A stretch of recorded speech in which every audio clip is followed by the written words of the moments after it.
Hello everyone and welcome back to Terrifying Bedtime Tales. I know many of you use these videos to fall asleep, so before you drift off, I'd love it if you could leave a comment letting me know where you're listening from around the world. Also, don't forget to like and subscribe if you're enjoying this video. It was supposed to be just another weekend road trip, a quick escape from the pressures of school and work.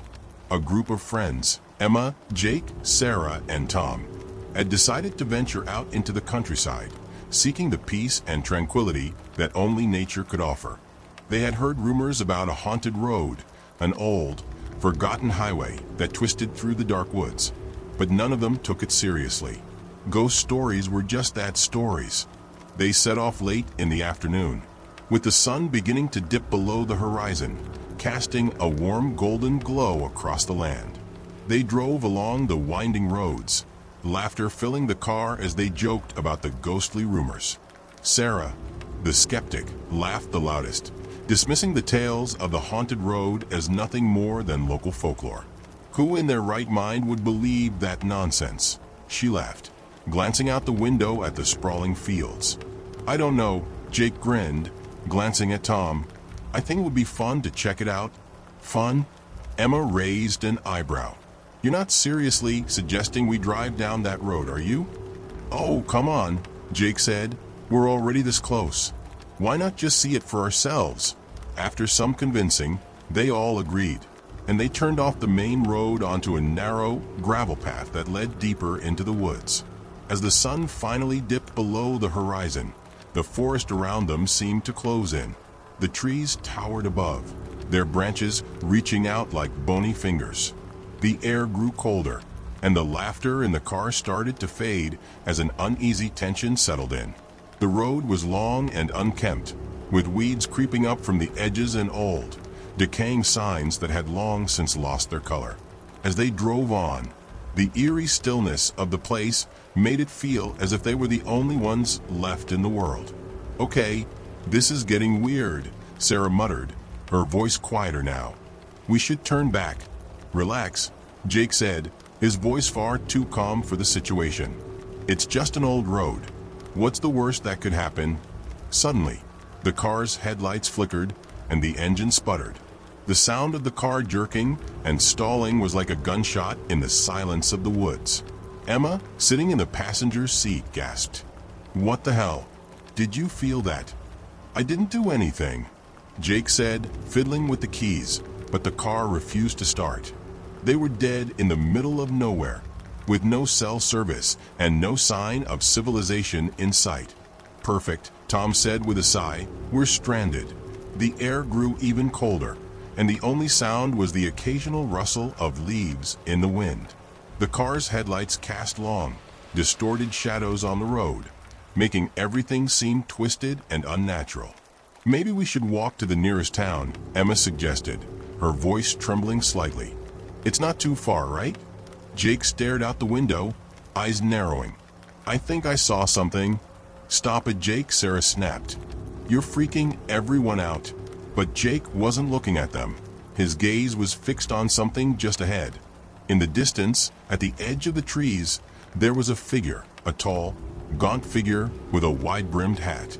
It stood motionless, its silhouette outlined against the dim light of the headlights. The figure was unnervingly still, as if it had been there for ages. Is that? Tom began.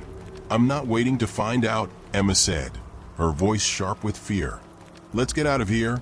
But just as she reached for the door handle, the figure moved. Slowly, with jerky, unnatural motions. It took a step forward, then another. As it did, the sound of footsteps echoed through the woods, almost as if the ground itself was groaning under the weight of its presence. Ghosts! Jake shouted, throwing open the door. The four of them tumbled out of the car, running down the road. The air felt suffocating, as if the very forest around them was closing in. Run! Sarah screamed, but her voice was drowned out by the sound of something snapping branches behind them. They didn't dare look back. They ran, hearts pounding, lungs burning. The trees blurred by. The road seemed to stretch endlessly before them, and no matter how fast they ran, the sound of footsteps drew closer. Then, just as quickly as it had started, Everything went quiet. The footsteps stopped. The eerie sounds of the woods, the rustling leaves, and distant animals all went silent. They stopped running, their breaths ragged, their eyes scanning the dark, but there was no sign of the figure. "Did you hear that?" Emma whispered, trembling. Before anyone could respond, the low, bone-chilling sound of a woman's voice floated on the wind, almost inaudible at first, but growing louder. "Turn back." It was soft but unmistakable, urgent and threatening. The words echoed in their minds as they felt the air grow colder still. What does it want?" Tom gasped. "I don't know, but we need to leave now," Jake said, his voice shaking for the first time since the journey began. They turned and ran again, not daring to stop. Behind them, the road seemed to twist, as if the woods themselves were rearranging, and the night deepened around them. No matter how much they ran, it felt like they were going in circles.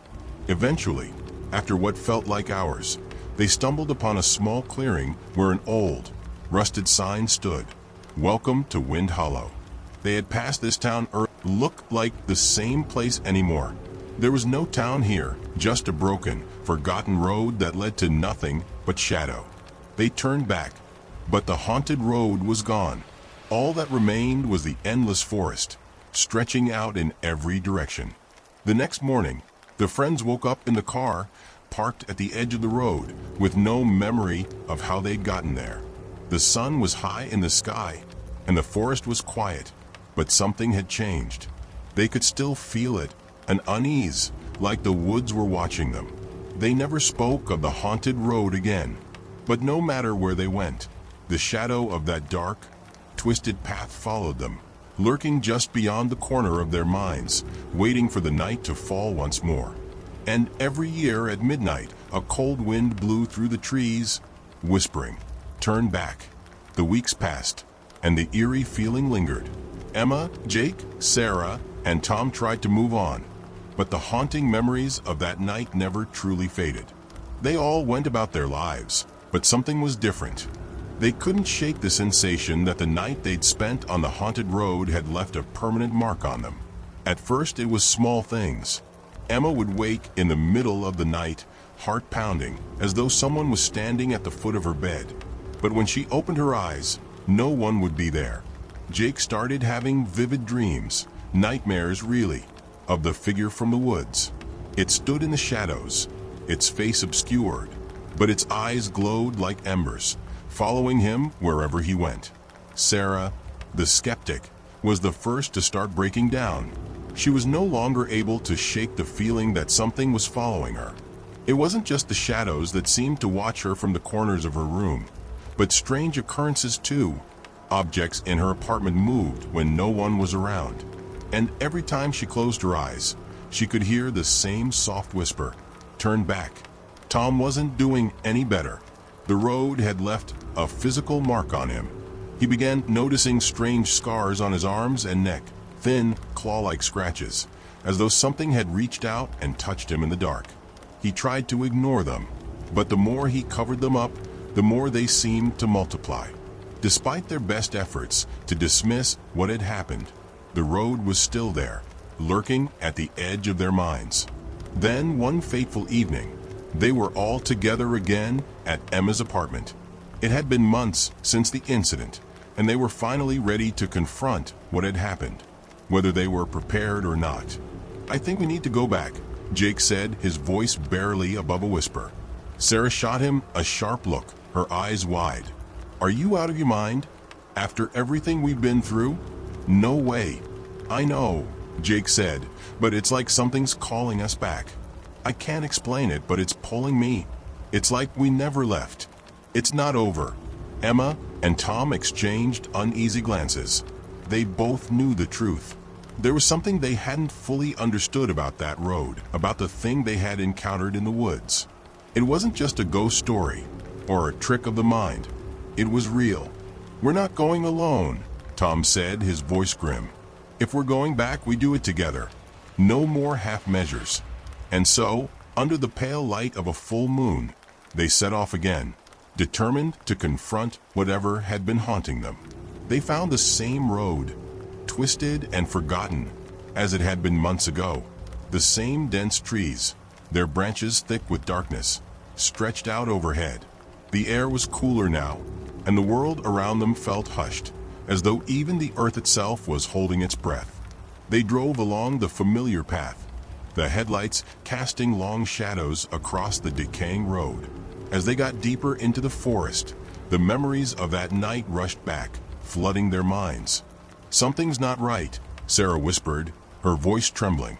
She glanced nervously at the trees, as though expecting to see something watching from behind them. "I don't like this," Emma said, her hand tightening on the armrest, eyes flicking nervously between the rearview mirror and the woods beyond. Then, just like last time, the car began to sputter and slow down, the engine struggling to stay on. It was happening again. "Not now," Jake muttered, turning the key in the ignition, but the engine died completely. The car coasted to a stop, and everything went silent. The stillness was suffocating. And then they heard it. The same footsteps, slow and deliberate, crunching the leaves beneath them. They had all heard it now. The sound of someone moving toward them. Tom's face drained of color. "It's here." From the woods at the edge of the road, a figure emerged. The same tall, gaunt figure, with a wide-brimmed hat that obscured most of its face. But its presence was undeniable. Its shape was familiar, and its aura, dark and menacing, struck terror into their hearts. The thing was not human. "Turn back," it whispered, its voice hollow, like wind through dry leaves. "You should not have come." The ground seemed to tremble, and the air turned frigid. The figure moved closer, its steps unnaturally slow, each one echoing in the night. "No," Emma whispered, clutching the door handle, ready to flee. But she couldn't move. It was as if something was holding her in place, an invisible force binding her to the seat. Jake's hand was shaking as he tried to start the car again, but the engine remained dead. The figure took another step forward, and this time they could see its face. It was pale, hollow, with dark, sunken eyes that glowed like embers in the dark.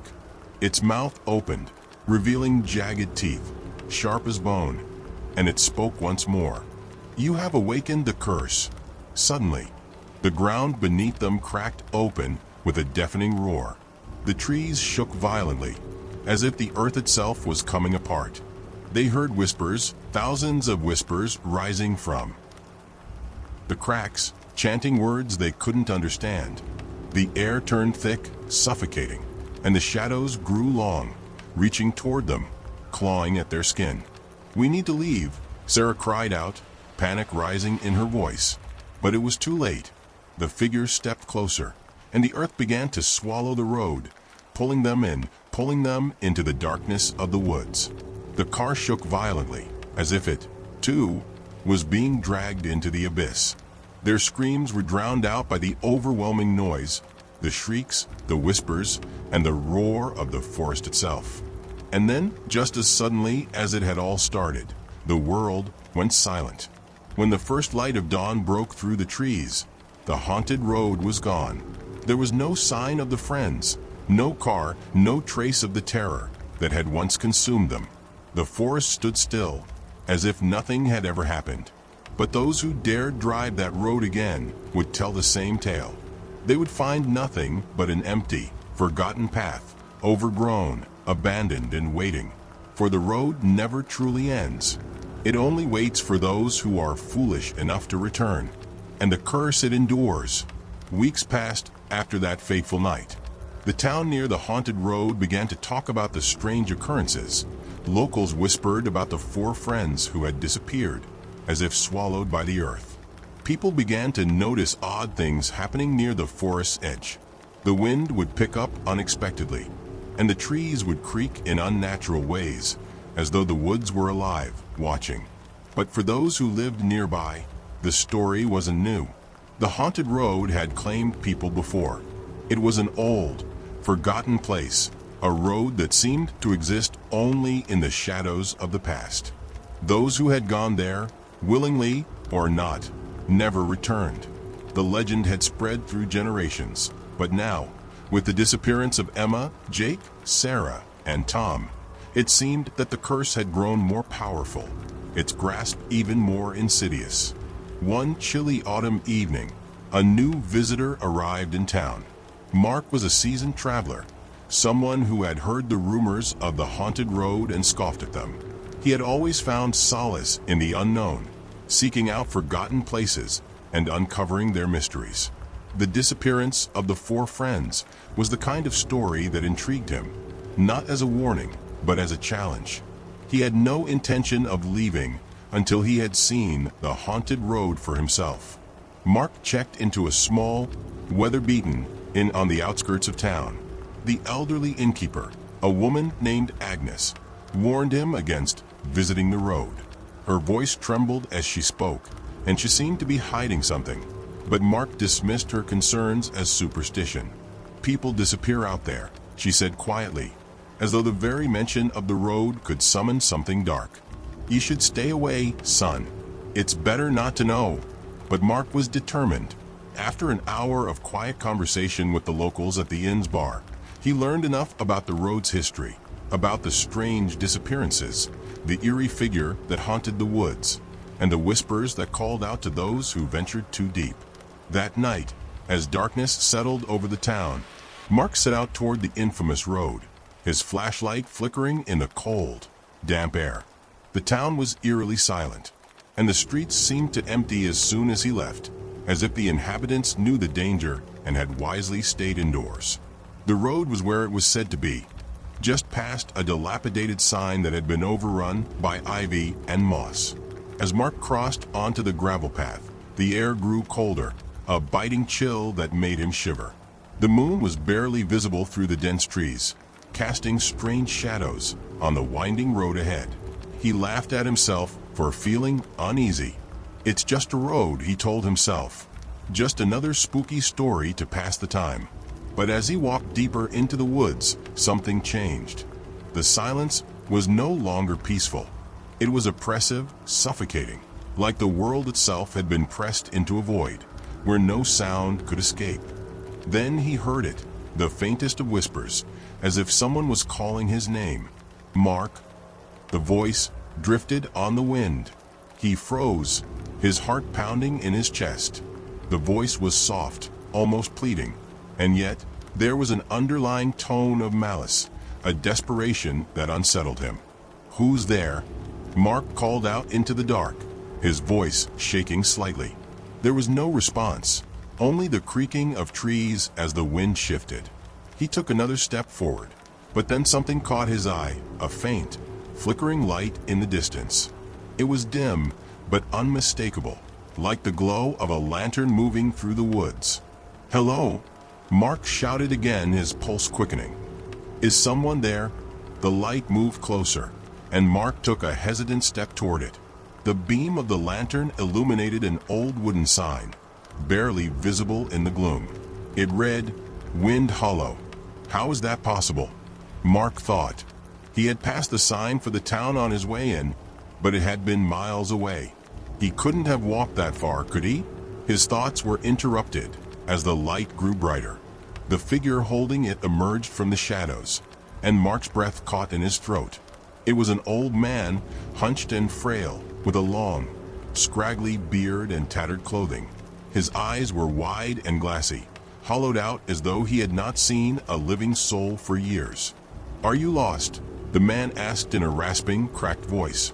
His lips barely moved as he spoke, and his eyes locked onto Mark with an intensity that made him uncomfortable. Mark stammered. "I'm just exploring. I'm trying to understand what happened here." The man's eyes narrowed, and a low, menacing chuckle escaped his throat. "You should not have come," he whispered. "The road never lets go." Mark took a step back, feeling a chill crawl up his spine. The figure raised a hand, pointing into the trees, toward a deeper darkness, where the road seemed to vanish into the unknown. "You will see what you are not meant to," the old man said cryptically. "The road takes what it wants, and it will not stop until it has claimed you." Mark swallowed. his rational mind fighting against the rising fear. This is just some old local, he thought. Just another person trying to scare me. But as he turned to leave, the air shifted again. The whispers returned, louder now, almost deafening. And this time, Mark could make out the words. Turn back. A low rumble reverberated beneath his feet. The ground trembled. The trees shook violently, their limbs snapping in unnatural angles, as if they were reaching out to grab him. The woods seemed alive, a twisting, pulsating thing, hungry and alive. Mark turned to face the figure, but it was gone. In its place, there was only the road, empty and dark, stretching endlessly ahead. Before he could react, something cold wrapped around his ankle. He looked down but saw nothing, just shadows. Then the whispers turned into shrieks, agonizing, inhuman cries that filled the night, echoing from the woods. The ground beneath him cracked open, and from the depths of the earth, dark figures began to emerge. Twisted, ghastly shapes with glowing eyes and contorted bodies. Mark screamed and tried to run, but his feet felt like they were glued to the ground. The shadows pulled him down, their fingers digging into his skin, dragging him toward the yawning abyss where the road seemed to dissolve into nothingness. And then, in the blink of an eye, Mark was gone. The next morning, when the sun rose over the town, no one could explain what had happened to Mark. He had left, they said, like all the others who came to challenge the road. But this time, something had been different. This time, the road had decided to keep him. Locals spoke in hushed tones about the road's power, warning newcomers to stay away. The old man's lantern was found at the edge of the road, abandoned, and the whispers of the haunted road grew louder, warning anyone foolish enough to venture too far. The cursed road had not finished with them. It never did. The forest was still. No breeze stirred the thick, oppressive air, and the moonlight barely filtered through the tangled canopy above. It had been hours since Mark had disappeared, and the world seemed to hold its breath in the silence. No one would find him, not now, not ever. The old man with the lantern was gone, his frail figure swallowed by the shadows of the woods, and the road, unchanged, eternal, stretched endlessly, as if it had been waiting for him all along. A road that led nowhere, a road that never ended. Then, in the dead of night, a low, unnatural hum vibrated through the air. It was a sound that seemed to come from the earth itself, as if the road were alive, pulsating, feeding. A distant scream echoed, the final cry of a lost soul who had wandered too far into its grasp. Mark's voice, or perhaps the voice of someone before him, someone who had vanished without a trace, like the others. The ground shuddered, and from the woods something stirred. The trees parted for a moment, revealing the flickering light of a lantern, moving once again, swaying gently in the breeze.